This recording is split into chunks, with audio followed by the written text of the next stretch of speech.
Welcome back to the Ponca City Monthly Podcast. I'm your host, Andy. Something that we started last month that I was really excited about, and I've really been trying to get this off the ground for a few months, is our book talk. And so, there's a big movie out right now, Project Hail Mary, but it started out as a book. And so we thought it would be a great topic for this month's book talk. But so we brought back in Romey. Romey, how are you doing today? I'm good. How are you? I'm great. So springtime, what's it like at the bookstore? We're just transitioning from winter to spring with our Easter stuff. Yeah.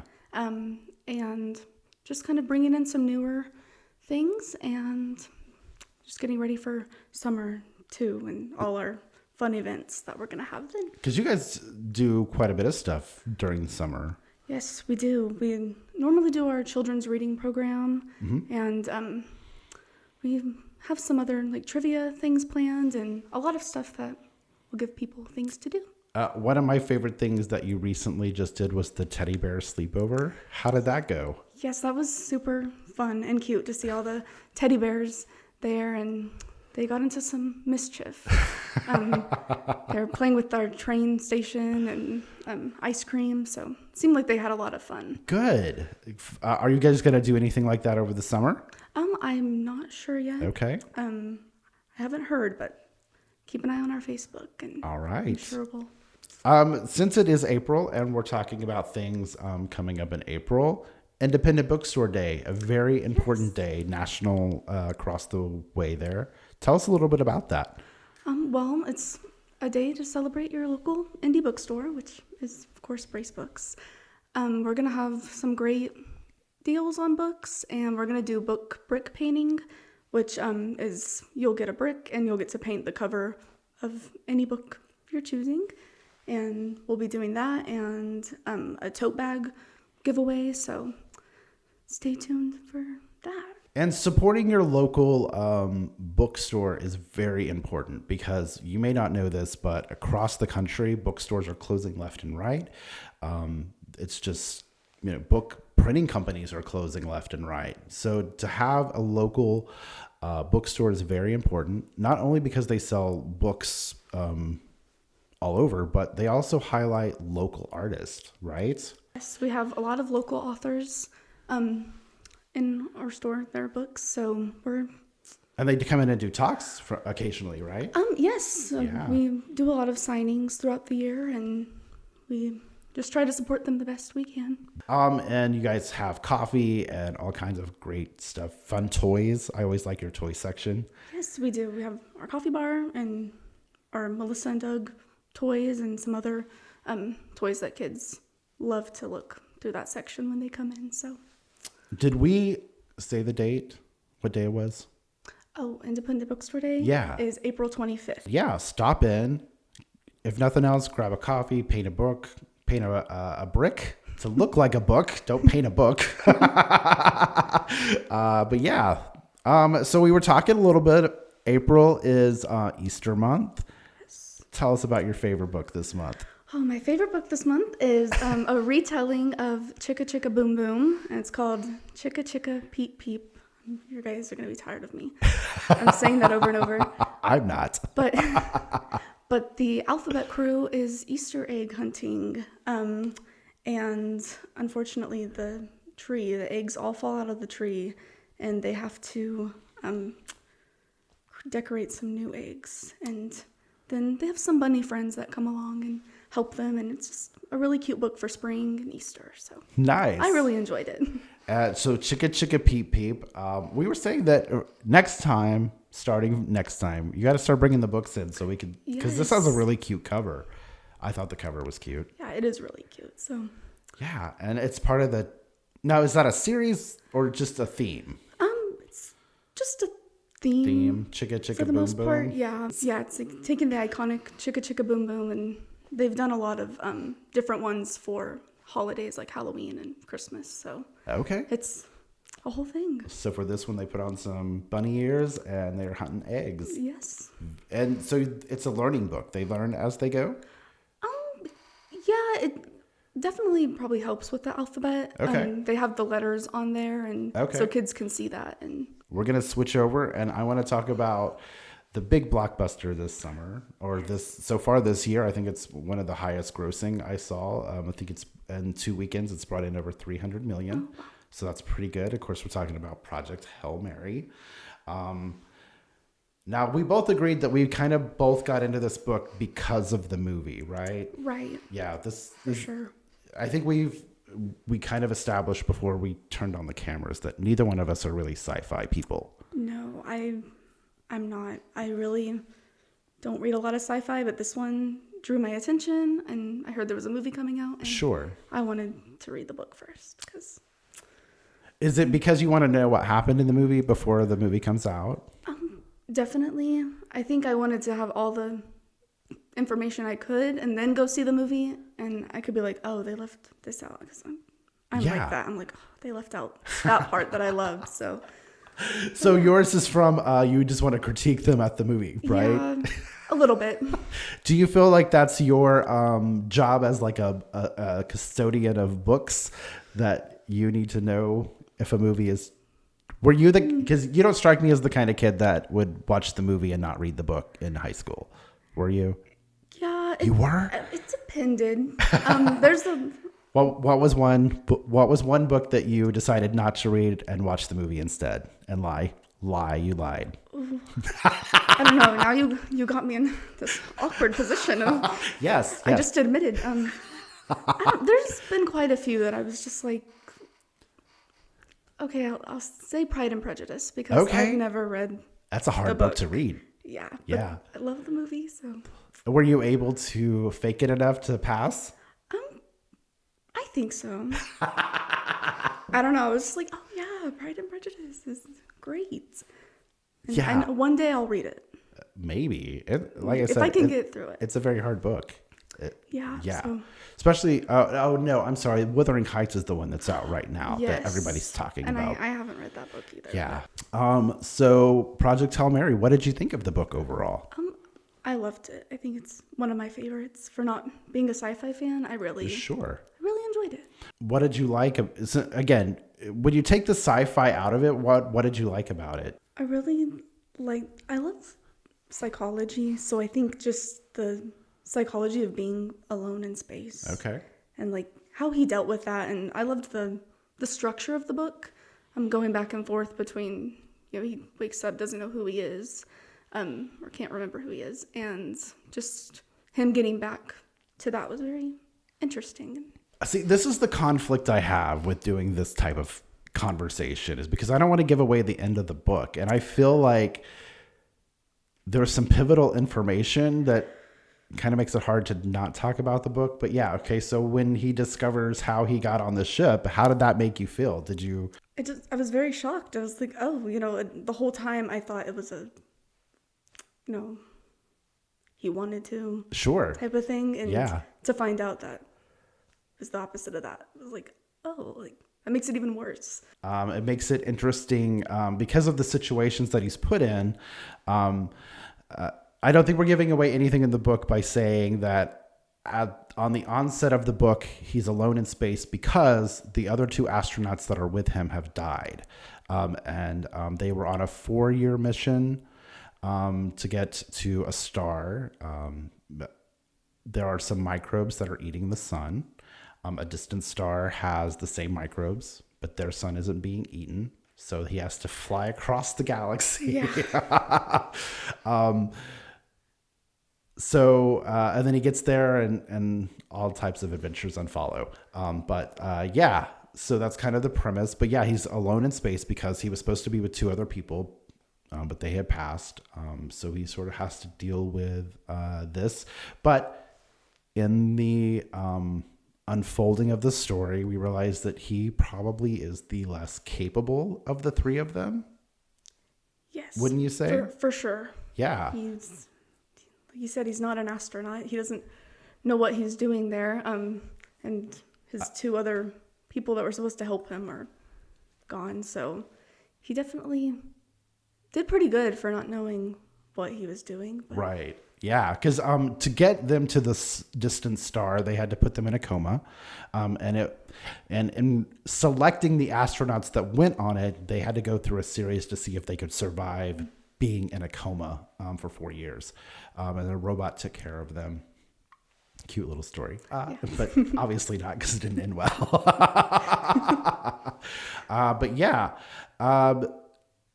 One of the aspects of the book that we talked about getting ready for this interview was it's a very mathematic-y, scientific-y book. How did you handle that? I think I handled it fairly well. It didn't deter me, and I don't want it to deter anybody from reading it. But it was a lot at times, but I got through it, so I know if I can get through it, anybody can. Yeah. There were a few times where I was like, kind of just glazed over that, but for the most part, I tried my best to understand. So have you, we discussed that I likened the writing of Andy Weir to Michael Crichton, who is also writes very scientific books, Jurassic Park, Congo. I'm sure there's others that I'm forgetting. But those are the ones that I read. But they're very science-y. But I thought that Andy Weir did a really great job of explaining the science. And I don't know if that was because the character is supposed to be a high school science teacher. And so he kind of explained things more like an educator would rather than someone who was a scientist themselves. So I don't know. What do you think about that? I definitely agree. Like, I think it was part of that character of his thought process was very of an educator. So working through it and explaining it in a way I could understand seemed nice. Yeah. Very in character. Since you're not really a sci-fi person, as you read a sci-fi book like this, do you expect the science to pan out, or are you okay with just willy-nilly whatever happens? It's 50-50. Like, Sure. I want it to be realistic, but also I'm okay with allowing it to not be. Okay. Like, I'm very lenient. Because as we mentioned earlier, just a few minutes ago, of the three of them, he is the least likely of the three of them to be an astronaut. He didn't really want to do any of the training, and so he's really just there for science, not for astronaut-y things. Yeah. But yet he has to do all of the astronaut-y things, and at one point I was just like, this doesn't seem plausible. Because the whole premise of the thing is them being plausible, right? Right. Because they're trying to solve a scientific problem. Right. And yeah, there were definitely a few times where I was like, is this a possible thing? Like, can we get away with... I was having a hard time allowing it to happen. I was like, I don't know if this is realistic. Because I'm not very scientific-y, but, there was just some of the, like I said, they make it very well established that he is not an astronaut. And then in the same breath, he has to go on these really complex walks outside of the ship that I'm just like, I just don't know that he would know how to do that or would be able to survive it, much less put the entire suit on by himself. Yeah, I don't know how we figured that out, because I would have been completely lost. Sure. I don't know. I wouldn't have known what to do. I probably would have forgot to attach myself to the ship. Yeah. I would have been out in space.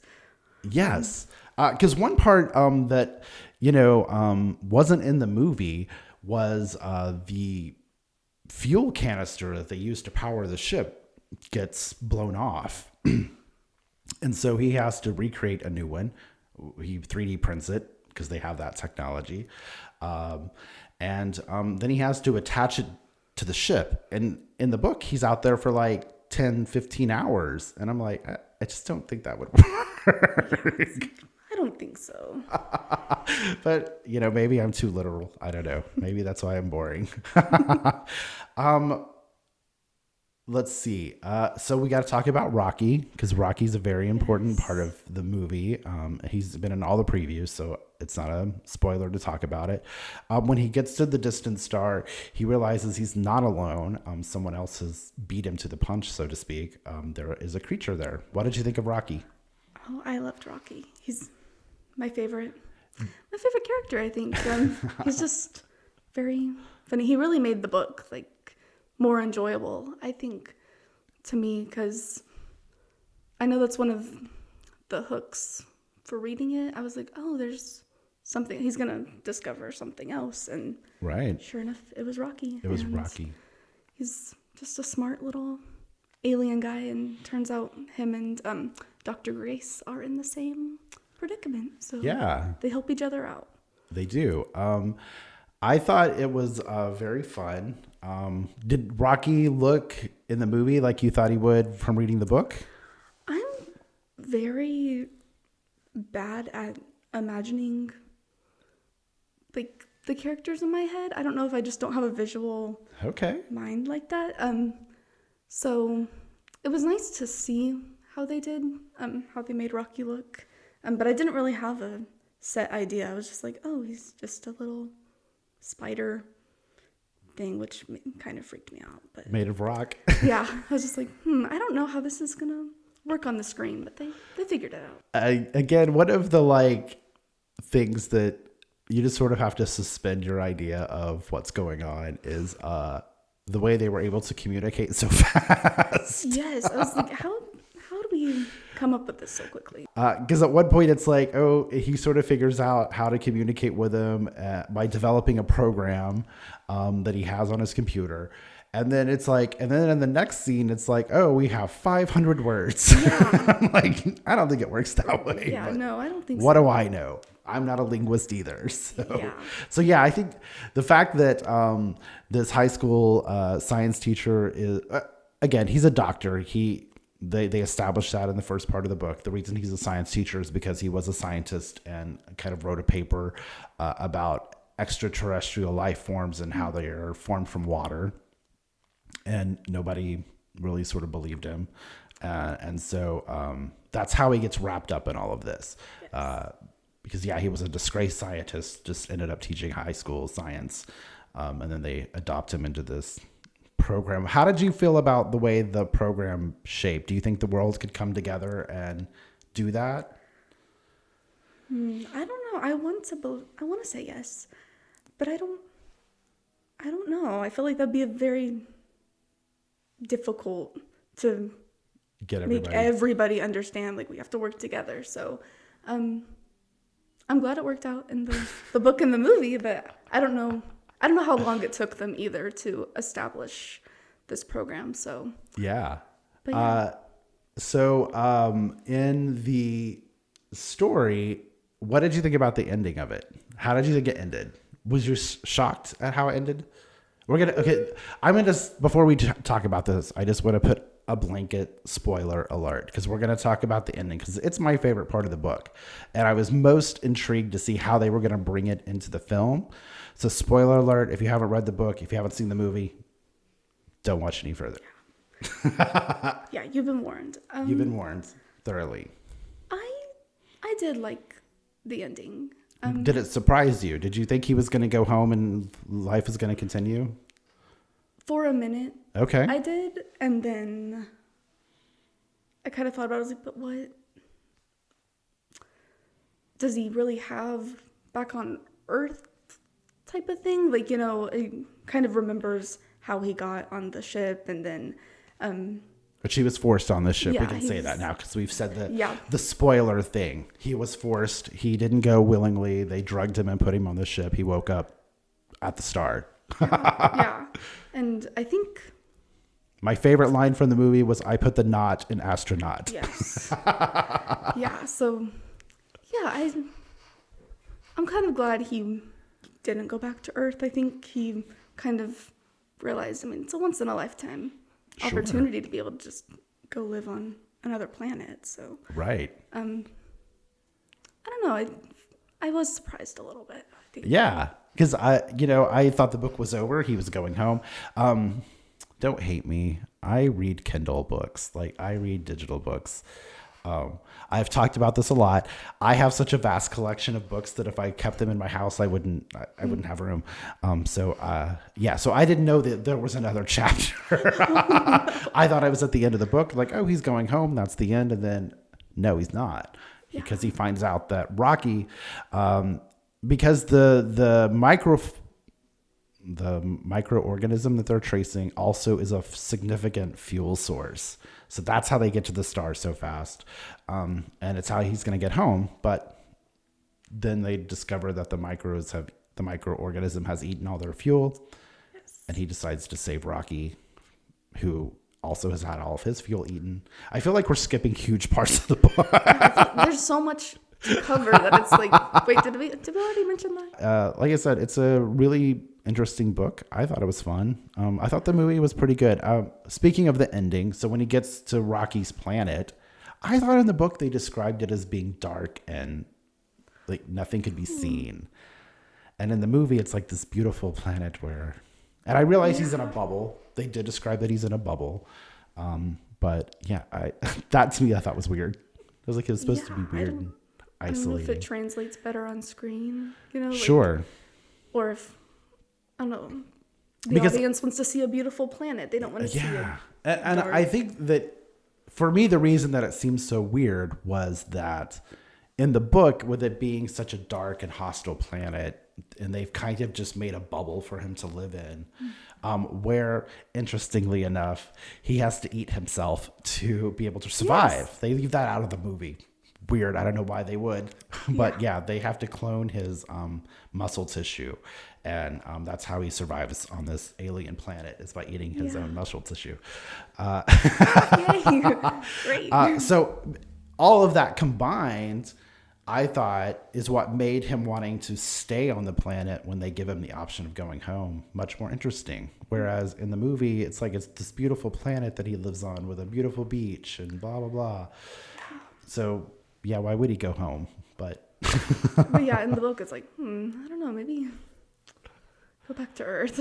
Yeah. Do you think you would stay or would you go back to Earth if you were in the same situation? I don't know if I'd want to get back on the spaceship and go home. True story. I feel like I'd rather just be like, I'm happy where I am. Yeah. It's fine.